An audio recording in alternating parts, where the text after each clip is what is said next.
¿Qué tal? ¿Cómo les va? Estamos nuevamente en Salud 10 Televisión, en sus hogares, tratando de llevarle todo lo que sea noticias saludables para que usted, fundamentalmente, tenga una salud 10 puntos. ¿Qué tal, tal? Marcela? ¿Qué tal? ¿Cómo están ustedes? Bueno, en pleno invierno vamos a reiterar lo que decimos siempre: cuidémonos del frío, ventilemos los ambientes, vacunarse, cuidarse, y los pacientes de riesgo con más razón, diabéticos, hipertensos, los que tienen EPOC o problemas respiratorios, con más razón tomar las extremas precauciones del cuidado. Y no dejar de caminar, por más que haga frío, tratar de buscar el horario correspondiente para poder hacerlo, o hacer alguna actividad física, que eso es fundamental, ¿eh?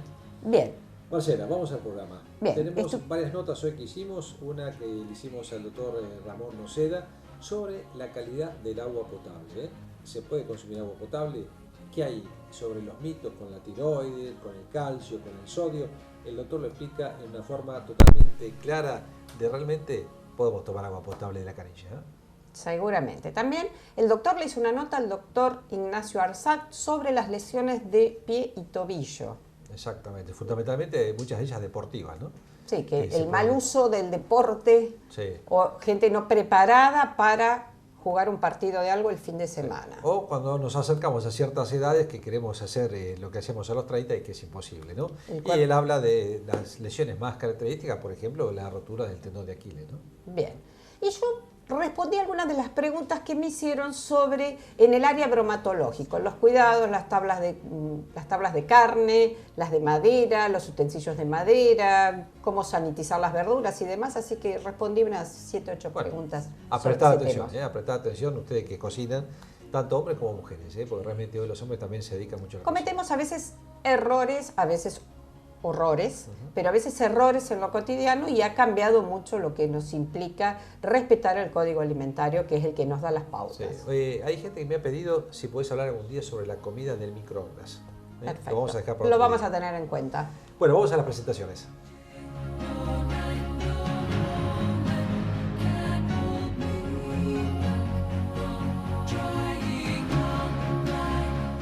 ¿Cómo les va? Hoy dijimos en la presentación del programa que uno de los temas que preocupaba muchas veces a la población y que muchas veces uno lo escucha en los consultorios es el agua. El agua puede traer enfermedades, el agua potable estamos hablando, el agua que consumimos de la canilla todos los días, nos puede llegar a traer algún tipo de complejidad en nuestra salud, la podemos beber tranquilamente o estamos obligados a consumir un agua directamente que sea filtrada o que sea mineral y no podemos tomar el agua potable. Para esto invitamos al doctor Ramón Noceda, que es el bacteriólogo, y él está un poco a cargo del laboratorio de aguas, el laboratorio Azul, y es una de las personalidades que más se destacan en esta materia, y bueno, y creíamos que era una de las personas que nos podía brindar a nosotros respuestas a todas estas inquietudes. Ramón, gracias por estar con nosotros, Muchas gracias. Vos sabés, Ramón, que yo lo veo a veces en el consultorio que la gente te dice, bueno, a ver, y no sé si tomar agua porque tengo piedras en los riñones, y será eso lo que me está produciendo el agua, viste cómo se pone la pava. Otros que vienen y dicen, y yo acá hay muchos problemas de tiroides y yo no sé si es el agua potable. Entonces yo quiero saber, y creo que la gente quiere saber si hay qué es real y qué hay mito de todo esto, ¿no? Un poco de estas características que tiene el agua de nuestro medio.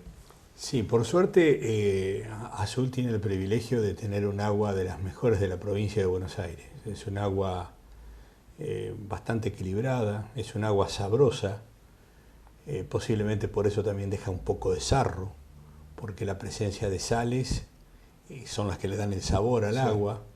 Tanto el calcio, el fósforo como el sodio intervienen en ese componente de sabor adecuado.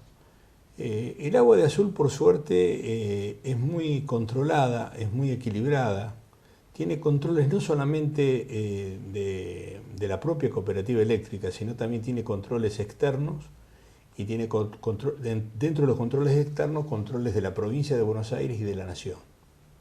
O sea que no es un agua cualquiera, es un agua que está controlada, evaluada. En algún momento tuvieron nitratos elevados. Esos nitratos se pudieron corregir haciendo nuevos pozos, inhabilitando los que tenían demasiado nitrato y poniendo nuevos pozos que están por fuera o alrededor de la planta urbana, e incorporando aguas de mejor calidad con menor cantidad de nitrato. O sea que el agua de azul es un agua buena, un agua adecuada. Yo tomo agua de la canilla. La canilla. Sí. Mis medicamentos a la mañana, que tomo 3 por lo menos, los tomo con agua de la canilla y tomo mate. Y estás bien. Y estoy perfectamente bien. He llegado. Ahora, ¿qué relación hay? Tienen una relación las litiasis, que son las piedras, ¿no es cierto? Tanto de riñón como de vesícula, tal vez no tanto, pero la de riñón es que se elimina el agua por orina. ¿Tiene una relación la calidad del agua con esto? ¿Por el calcio y la sal que puede llegar a tener? En algunos casos podría llegar a tener relación. Hay zonas donde se nota más en los animales, sobre todo en los bovinos, que tienen, el bovino macho tiene una uretra muy finita y muy larga y suele producirse cálculos en campos donde hay elevadas concentraciones de calcio. Pero no sería el caso del agua potable de azul. Está bien. Pero podría estar influyendo. Y después hay problemas metabólicos individuales que hace Seguro, sí. No todos somos iguales en cuanto a la parte metabólica. Claro, la Sí. parte metabólica, y eso está muy relacionado también con la sudoración del individuo, la Con deshidratación. Entonces te juega Viste mucho. que uno insiste a veces cuando tiene una piedra o una litiasis en la vía urinaria, tome líquido, tome agua o tome líquido, ¿no es cierto? Claro. Hay una cosa que se ve que, no sé si esto también es mito, que el agua cuando llega a su hervor precipita cristales. Entonces esa agua hay que descartarla en realidad, porque al precipitar esos cristales puede formar, en este caso, litiasis, ¿no? No, sí, y a su vez en el hombre también está muy influenciado por el metabolismo del ácido úrico. O sea, sobre todo los argentinos que comemos una cantidad de carne, en algunos casos desmesurada, y ese ácido úrico después se combina.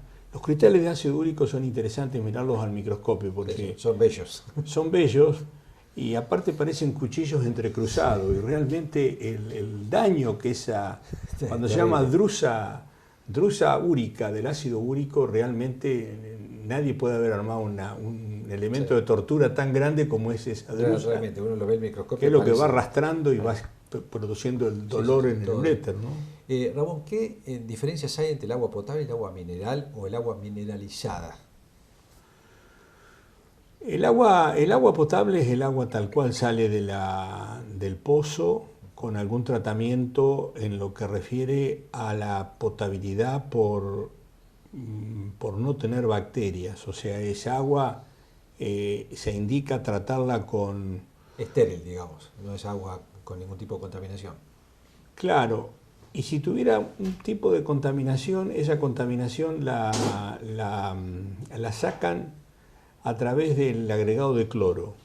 El agregado de cloro, ya sea líquido o sea gaseoso, en una proporción adecuada de cloro libre que queda en el agua, la transforma en un elemento prácticamente estéril. Está bien. Uno cultiva eso y le da cero de contaminación. El agua de Buenos Aires, como ser, tiene mucho sabor a cloro, porque ellos sacan el agua del río.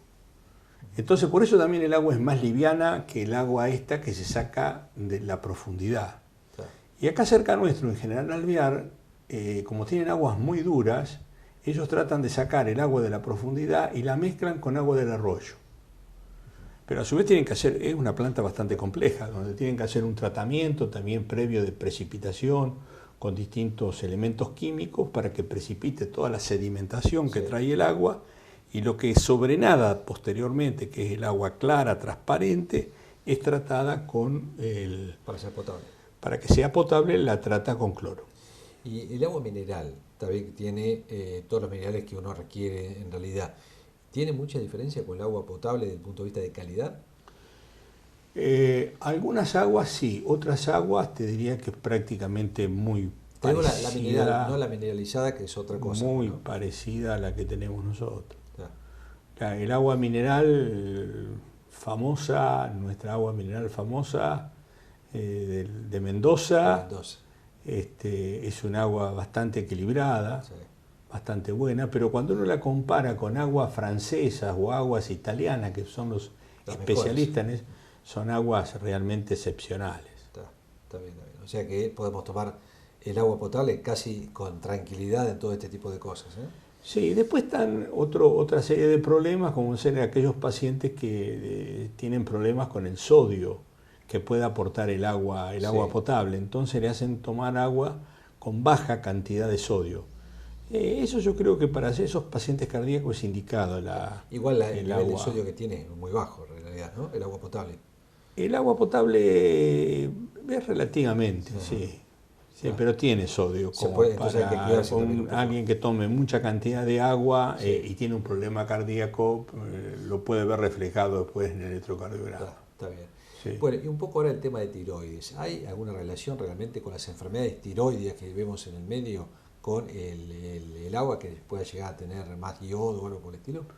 No, yo creo que no. No, Yo creo que eso sí es un verdadero mito. sí, Un verdadero mito. Yo creo que el problema de tiroides es un problema que hubo un cambio muy grande en la medicina entre los años 80, 90, donde se cambió la metodología de hacer diagnóstico. En aquel momento los diagnósticos se hacían por una técnica muy compleja, prácticamente el costo que tenía Sí. era inhibitorio para hacerla. Se hacían 1 o 2 análisis por mes en nuestro laboratorio. y era más clínico El diagnóstico era clínico y los que lo diagnosticaban estaban en Buenos Aires. Eran 2 o 3 médicos que eran los únicos que diagnosticaban tiroides. Sí. Y en este momento cualquier médico clínico, gracias a Dios, ha buscado los síntomas, conoce de medicación, conoce de el diagnóstico mucho más fácil y mucho más económico. Y eso hace que hoy en día el diagnóstico de tiroides es tan requerido como un hemograma. Claro, Más o exactamente. menos. Sí, sí, sí. O sea, y se realmente- pueden agarrar casos subclínicos incluso antes que se Claro, manifieste. entonces en esa proporción de antes de hacer un diagnóstico por mes y ahora hacer 35, 40 de diagnóstico por día, es la proporción que vas encontrando de casos de tiroides. Y volviendo al tema, el agua, en realidad nuestra no tendría nada que ver con la No, tiroides. no, Hay un mito en no todo tiene eso. nada que ver. Bien. No, no. ¿Nos tenemos que preocupar por algo, por el agua potable? Sí, por cuidarla, Fundamental. ¿no? que es fundamental.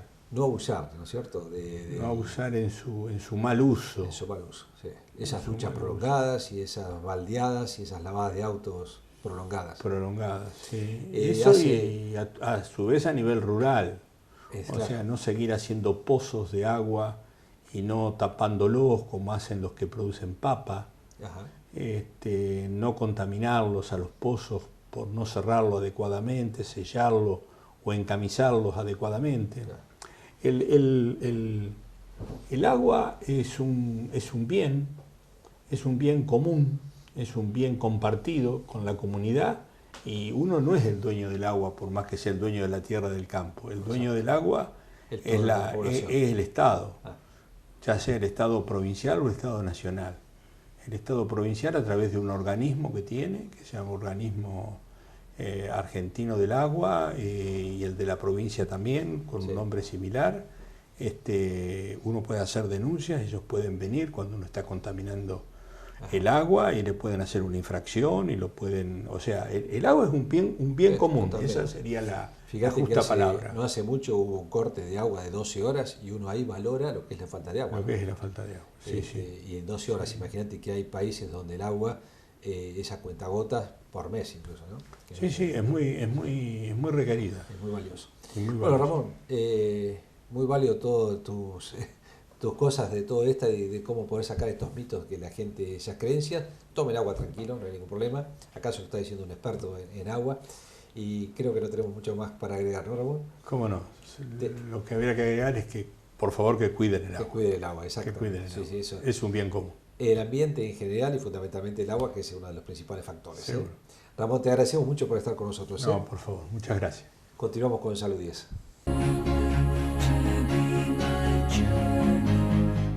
Bueno, ustedes saben que hace varios programas que venimos hablando de temas de salud y deporte. Y hoy vamos a tratar un tema que son lesiones que ocurren fundamentalmente en los miembros inferiores y son lesiones deportivas. Y para esto invitamos a un especialista en traumatología y ortopedia, pero especialmente de los miembros inferiores. Ya nos ha acompañado en otras oportunidades el doctor Ignacio Arzac. ¿Cómo estás, Ignacio? ¿Cómo anda, Gustavo? Bueno, muchas gracias nuevamente por estar con nosotros. Gracias a usted por la invitación. Bueno, vos sabés que las lesiones, fundamentalmente en el fútbol, pero tenis, básquet, etcétera, ocurren muchas veces en los miembros inferiores, ya sea telón de Aquiles, desgarros, rodilla, desguince, etcétera. Comentanos algo, a ver, ¿Cuáles son los más frecuentes y cómo los podemos prevenir a veces, ¿no? Mira, en la patología de miembro inferior, de pierna, tobillo y pie, estamos viendo mucho lo que es, bueno, obviamente el esguince, que es el traumatismo de tobillo, esa lesión ligamentaria que hay en el tobillo, que obviamente tiene que ser estudiada a fondo desde la evaluación del paciente inicialmente. Se le pide una radiografía, descartando lesiones óseas, se da el reposo adecuado, la bota, la muleta en base al caso, antiinflamatorios, y se lo reevalúa al paciente a las 48 a 72 horas. Si el paciente continúa con dolor, es necesario pedir una resonancia. Y ahí vemos qué ligamentos tiene lesionados, qué inestabilidad tiene ese tobillo y si hay lesiones asociadas, porque muchas veces también vemos lesiones asociadas en un esguince de tobillo que no las vimos con una radiografía y que hay que resolverlas, y hay que a veces operarlas para que ese tobillo no genere inestabilidad y esa persona pueda seguir haciendo su práctica deportiva. No siempre los esguinces son cosas sencillas y simples, sino Exactamente. a veces son complicadas. A veces hay que, por más que no lo operemos, a veces tardan tiempo en resolverse, pueden tardar un mes y medio, que el paciente viene y dice, doctor, sigo con el tobillo hinchado, sigo con dolor, sigo molesto. Bueno, resonancia, si está todo bien y no vemos nada raro, bueno, calma, medidas de reposo, hielo, analgésicos, bota, muleta, esperar que se desinflame, pero lleva tiempo. Contame, ¿cómo es el mecanismo de producción de un esguince? El mecanismo de producción siempre está relacionado a un agente traumático, ya sea o pisa mal, o una patada, un accidente en moto, una caída de altura, el grado de traumatismo que uno le quiera Y poner. generalmente es que se dobla el pie Puede hacia ser por adentro. inversión o por eversión. Ajá. Y ahí están los ligamentos que se rompen, si son los internos o los externos, y también hay otros ligamentos importantes que son los de la sindesmosis, es muy técnico, pero es lo que une la tibia con el peroné. Esos ligamentos cuando se rompen es un esguince que muchas veces pasa desapercibido, pero lleva más tiempo en recuperación. Generalmente lo que uno ve en un esguince es la inflamación de la zona del tobillo, ¿no? Va a tener mucho edema, va a tener dolor premalleolar. Premalleolar quiere decir, si ustedes se tocan las dos bolitas que hay al costado del tobillo, adelante, ahí uno mete el dedo y ahí duele. Claro. Y también lo que hay que descartar son las lesiones asociadas, que pueden ser una fractura en el pie, que algo también muy frecuente que estamos viendo son las fracturas de Lisfranc, que también se dan en la práctica deportiva, moto, bicicleta, caída de altura, accidente de auto. Es una fractura o lesión ligamentaria del mediopié, que es la articulación de Lisfranc. Y eso no solamente hay que sospecharlo, sino hay que buscarlo, porque la forma de diagnosticar muchas veces estas lesiones es con radiografía en estrés. Los pacientes a los cuales se los he hecho se deben acordar de mí porque la verdad que es muy molesto.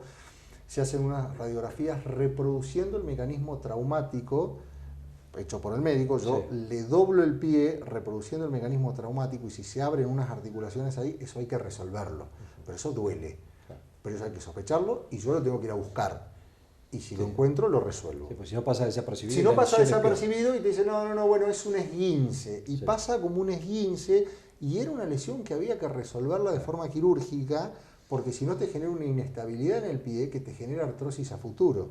Y una artrosis interesante que es invalidante. Incapacidad, claro, exactamente. Cuando uno ya tiene el esguince, que ya hizo el reposo adecuado, ¿necesita rehabilitación de esto? Totalmente. Nosotros a todos los pacientes que vemos por esguince, todos los mandamos a rehabilitar a kinesiología. Le puede llevar no menos de 10 sesiones, en general lleva entre 10 y 30 sesiones. A conciencia, voluntad, con ganas de rehabilitarse y obviamente sin querer meter el partidito de fútbol, tenis o el trote en el medio y rápido. Hay que rehabilitarse bien porque el ligamento que no cura como tiene que curar queda con laxitud y queda una inestabilidad residual en ese tobillo y que va a traer complicación. Muchas veces he visto, y lo debe haber visto vos sin lugar a duda, esguinces por tacos altos en las mujeres. Sí. Es otra pregunta que yo hago a las pacientes, las mujeres que me mienten, en consultorio cuando las voy a operar de juanete y trato de que no usen taco, porque el taco es malísimo, el taco que tiene una diferencia mayor de 4 centímetros a mí ya no me gusta, yo prefiero que usen plataforma, taco chino, algo todo Sí. continuo, y cuando miden menos de 1,55, 1,60, yo sé que por más que me digan que no usan taco me van a mentir, me mienten, pero sí, el taco, más como están las calles y demás, son Es factor causa. causal. Por suerte, la mujer actual no usa tanto taco, pero sí es factor causal. Nos fuimos un poco al deporte con esa pregunta. Bueno, discúlpame. Ahora otro tema que lo vemos muchísimo en fútbol, que es la lesión del tendón de Aquiles. Sí. Pero primero comentar un poco a la gente qué es el tendón de Aquiles, ¿no es cierto? El tendón de Aquiles es la parte terminal de los gemelos en la inserción del calcáneo. Se forma un tendón que es grueso como un dedo, es un tendón muy fuerte y suele debilitarse y romperse en los adultos jóvenes, esos adultos de 40, 45, 50 años que hacen la práctica de deporte ocasional, amateur, en los fines de semana, que no están debidamente preparados, van a jugar el fulbito y bueno, ese tendón debilitado tiende a cortarse. Claro. Cuando se corta, el paciente siente un gran dolor, lo describen así los libros, como una pedrada de atrás, como que le pegaron una patada, se da vuelta y no hay nadie. Un ruido fuerte. El ruido, el tac, y se caen y miran atrás y no había nadie. Bueno, eso es que se rompió el Aquiles, 100% quirúrgico. Hoy por hoy algunos están volviendo a no operarlo.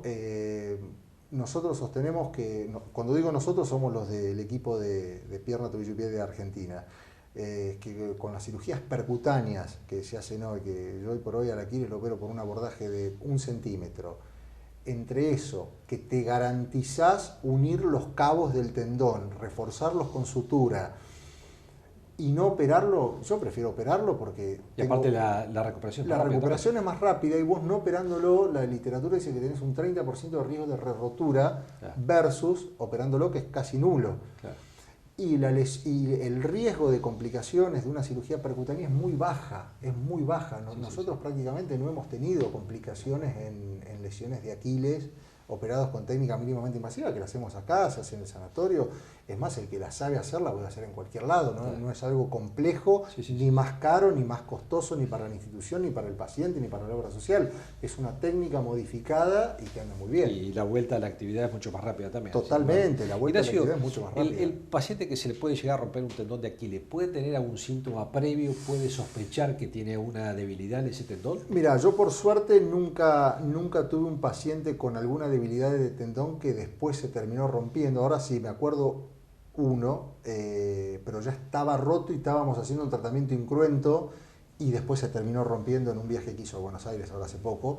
Pero en general no lo he tenido, pero puede pasar. A ver, si tiene alguna tendinopatía distal, alguna tendinitis de Aquiles, algún sobrehueso que roza el Aquiles y que lo va debilitando, eso puede contribuir a una rotura de Aquiles. Otro factor son los antibióticos. Está descrito que las quinolonas, que es la ciprofloxacina y levofloxacina, entre otras, producen rotura de tendones, no solamente de Aquiles, sino de cuadricipital, de rotuliano y demás.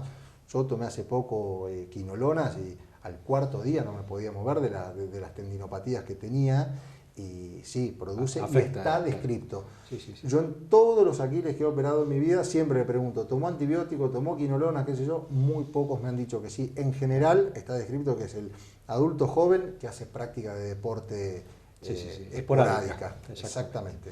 Ignacio, ¿alguna otra patología en pie o aparte de la esguince y la rotura del Aquiles? Mirá, podemos hablar, yo más que nada te orientaría en fracturas también del quinto metatarsiano, que no hay que confundirla, que muchas veces vienen pacientes con... me vieron por un esguince de tobillo, me sacaron radiografía y no tengo nada, y uno le toca en el pie y tiene una fractura del quinto metatarsiano. Quinto metatarsiano es la parte lateral externa del pie, y eso también son fracturas que se dan ya sea por torceduras del pie o por golpe del pie, pero más que nada por torcedura, porque ahí se inserta un tendón que cuando se tensa arranca un fragmento óseo. Y eso también hay que resolverlo de forma quirúrgica, porque es una zona de un hueso que está pobremente vascularizado y rara vez pega. Algunos pegan, otros no, otros tardan más tiempo, pero con una incisión puntiforme se pone un tornillo ahí y se termina el problema. ¿Hay alguna forma, por ejemplo, me viene un paciente, 40, 50 años, un amigo, dice, el domingo voy a jugar al fútbol, el sábado voy a jugar al fútbol. ¿Qué medidas tiene que tomar para prevenir a veces la rotura del Aquiles fundamentalmente? O el esguince no, porque muchas veces eso es accidental, ¿no? Primero, como médico raso, ir a un cardiólogo, ir a un médico clínico, hacer adecuadamente los chequeos, porque que uno, a ver, viéndolo fríamente, que uno se rompe el Aquiles no es nada. El tema es que no se nos infarte, que no se nos muera alguien un fin de semana haciendo deporte. Entonces, que vayan a un cardiólogo antes de hacer actividad deportiva, que vayan a su clínico, que uno, yo siempre les digo lo mismo, el auto le controla el aceite, todo, cada 10.000 kilómetros una vez por año, pero uno no se hace estudios nunca. Como digo yo, no se hace la BTV. Exacto. Entonces, hacer la BTV que hay que hacerse uno frecuentemente y antes de hacer deporte. Ahora, quiero jugar al fútbol el fin de semana. ¿Qué hago para que no se me rompa el Aquiles? Bueno, no largarme a jugar de una. Irlo haciendo de forma progresiva. Arrancar con trotes con cambio de dirección, arrancar con entrenamientos con pelota y después ir a jugar al fútbol. Obviamente con una buena entrada en calor y buena elongación. Eso es fundamental, ¿eh? Sí. Bueno, y tengo una última pregunta que lo hablamos hace muchísimo tiempo, que es el espolón, que muchas veces se debe a una contractura de la progrosis plantar. Exactamente. La fascia plantar es una estructura elástica que está por debajo del pie. Esa estructura se inflama, ya sea a causa de un espolón o no. El espolón, a mí cuando en general veo una radiografía y tiene un espolón, no me interesa mucho, porque el espolón en general no duele. Lo que duele es una fascia plantar acortada. Claro. Esa fascia plantar acortada da ese dolor que el paciente lo refiere como cuando está mucho tiempo sentado o acostado y se para y quiere dar ese primer paso y siente como ese pinchazo abajo del talón y lo hace renguear y después dice, es como que entro en calor y se me va. Sí. Bueno, eso es un acortamiento de la fascia plantar que se resuelve a veces fácilmente, a veces no, con muchísimos ejercicios. Nosotros le damos un protocolo de 4 ejercicios, que es amasar la pelotita, amasar una botellita de agua, cada vez que pasan por debajo de una puerta, elongar el gemelo y elongar el gemelo en una escalera. Eso se hace repetidamente durante todo el día. La verdad, los pacientes después me terminan odiando porque lo hacen todo el tiempo, más kinesiología. Si ese protocolo no anda, se infiltra y se siguen haciendo los ejercicios. El 99% de los pacientes va a andar bien. De ese 1% que anda mal, se opera. Y del 1% operado, la mitad anda bien, la mitad anda mal. ¿Tá? O sea, el que tiene esa patología tiene casi todos los boletos para estar dentro del 99%. Bueno, al pobre desgraciado que le tocó el boleto del 1% tiene la mitad de chance de andar bien y la mitad de chance de andar mal operándose. Pero igual son altas las posibilidades de andar bien. No, totalmente. Bueno, Ignacio, te agradecemos mucho. Creo que usted, si hace algún deporte, sea hombre o mujer, cuidado con los esguinces, fundamentalmente cuidado con el tendón de Aquiles, para lo cual debe hacer una entrada en calor, pero además una previa de unos cuantos días antes de, si no lo hace este deporte de forma habitual, para poder elongar de a poco la zona muscular. Fuimos claros, Ignacio, fundamentalmente las lesiones que se pueden llegar a producir, y lo fundamental es evitarlas, y si no se pueden evitar, bueno, después el traumatólogo tratará de resolverlas. Ignacio, muchísimas gracias. Gracias a vos. Continuamos.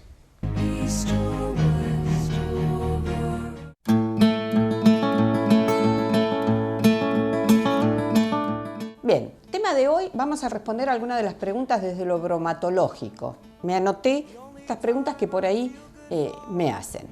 ¿Qué pasa cuando se agrega huevo a un puré? Que sería el típico huevo, el puré duquesa. La salvedad que hay que tener en cuenta, que por más que el puré esté caliente y yo le agregue un huevo, sea yema o huevo entero, debo cocinarlo nuevamente, porque la cocción, el calor de ese puré, salvo que esté muy extremadamente caliente, no lo va a cocinar. Así que el puré duquesa, o cuando uno quiere enriquecer un puré, o a los chicos les agrega, no digo huevo duro, huevo crudo, que se bate y se agrega al puré para darle mayor consistencia, debemos cocinarlo, si no el huevo puede quedar crudo. Sanitizar con lavandina. Esto de lavar las verduras, cuando uno las va a guardar en la heladera o las va a consumir, el colocar agua en un fuentón exclusivo, obviamente para lavar verduras, no el de la ropa, o utilizar la bacha de la cocina donde uno le pone un tapón, le agrega agua y le agrega las gotitas de lavandina y lo deja en remojo después de haberlo lavado. Tenemos que tener en cuenta que la lavandina diga para sanitizar verduras. No es lo mismo la concentración de las lavandinas, que no es la de blanquearropa, ¿sí? No es la misma con la que puedo lavar verduras. Entonces fíjense que en el envase de la lavandina debe decir para el lavado de verduras, si no, no es lo mismo o las concentraciones son diferentes. Leche larga vida. Una vez que abro la leche larga vida, ¿cuánto tiempo la debo consumir? Tengamos en cuenta que si bien la leche larga vida yo la puedo mantener en la alacena o en cualquier lugar sin frío, porque viene de estar en la alacena en el supermercado, yo la puedo guardar en la alacena en mi casa, una vez que abro dura lo mismo que cualquier leche, de 3 a 5 días, y sí o sí vuelve a la heladera. No es que la abro y como es larga vida vuelve a la alacena, una vez abierta vuelve a la heladera a las temperaturas adecuadas y se consume de 3 a 5 días. No prolongo, porque va a tener un vencimiento mucho más lejano que las leches de sachet, pero ojo, una vez abierta se comporta exactamente igual que cualquier otro tipo de leche. Tablas de madera, ¿sí? Ya según el Código Alimentario, ningún utensilio de madera debe ser utilizado en la cocina, ¿sí? Muchos tenemos la cuchara de madera que seguimos utilizando para preparaciones especiales. Según el Código Alimentario, los utensilios de madera no deben ser utilizados en la cocina. ¿Por qué? Porque no se pueden higienizar bien y las tablas de madera, por supuesto que están descartadas. Uno a veces se enfrenta a que uno en la casa también tiene las tablas de madera, bueno, ahora deberían ser utilizadas como apoyafuentes y no como las tablas de madera. Es típico el utilizar tablas de madera o fuentes de madera para los asados, donde todo el mundo corta sobre la tabla cuando se hacen estos asados familiares, y en esa rajadura que se logra con el corte, porque los cuchillos cortan bien, cuando el asador maneja la tabla y la cuchilla, es imposible lavarlas bien. ¿Sí? Así que ojo con las fuentes de madera, hay muchísimos artesanos que hacen esto. Lo que puede hacerse no se aconseja para el corte sobre estas tablas. Una cosa es utilizarlo como fuente de servicio y otra cosa es utilizarlo como fuente de corte. Lo que tenemos que evitar es que utilizando cuchillo para corte de verduras, de cebolla, de frutas o de carnes, utilicemos las tablas de colores, roja, verde, blanca, amarilla, para los cortes de cada uno de los grupos de alimentos, pero no para corte utilizar la de madera. Sí para servicio, no para corte, recuerden. Lo mismo con las tablitas, las típicas tablitas de los asados, o esto que decíamos, los cubiertos de madera para el uso. Se tratan de descartar ya para el servicio, o sea, bromatológicamente no son aptas, lo dice el Código Alimentario.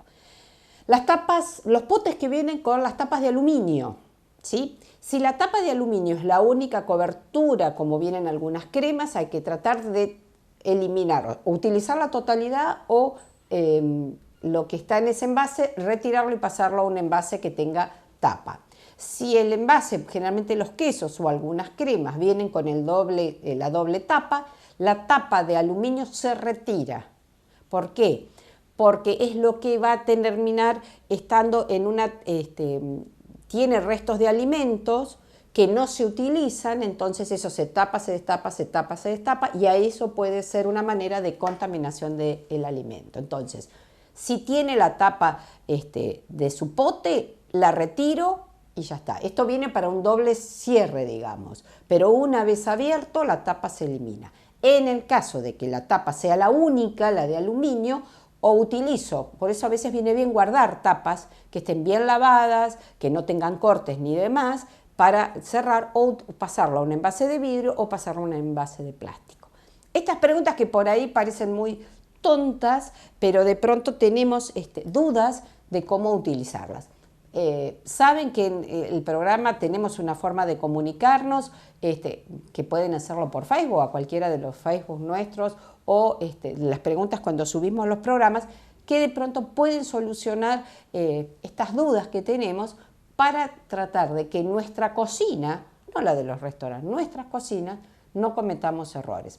Uno a veces mira un montón de programas de televisión y ve que se cometen bastantes imprudencias, ¿sí? Que a veces son estas cuestiones de se utiliza el mismo tenedor y pinchan lo crudo con la cocido, o prueban y vuelven a meterlo en la fuente, que esto lo podemos hacer nosotros en nuestra casa, aunque no se debería. Si uno respetara realmente el código alimentario, seguramente tendríamos muchos menos problemas de las ETA, que son las enfermedades transmitidas por los alimentos o por la exagerada mala manipulación de los alimentos o la contaminación cruzada. Seguimos en Salud 10. Bien, llegamos al final de un programa muy interesante porque el tema agua creo que ronda un montón de mitos y de cuestiones y todos opinan y bueno, el buscar a alguien que realmente lleva años en el estudio de esto. Y fundamentalmente hablar de, a ver, como lo explicaba el doctor, la tiroides tiene que ver con el agua, no, en realidad no tiene nada que ver. Sí hay que tener cuidado que aquellos pacientes son muy hipertensos porque el agua potable tiene más sodio que el agua mineral, entonces bueno, son cosas, o las aguas minerales que tienen bajo contenido de sodio, no todas tienen bajo contenido de sodio, ¿cierto? Exacto, sí, y esto de respetar las aguas minerales, las mineralizadas, a veces que la gente consume a lo loco a veces aguas minerales creyendo que son más seguras y a veces... Me interesó lo suyo, sobre los utensilios.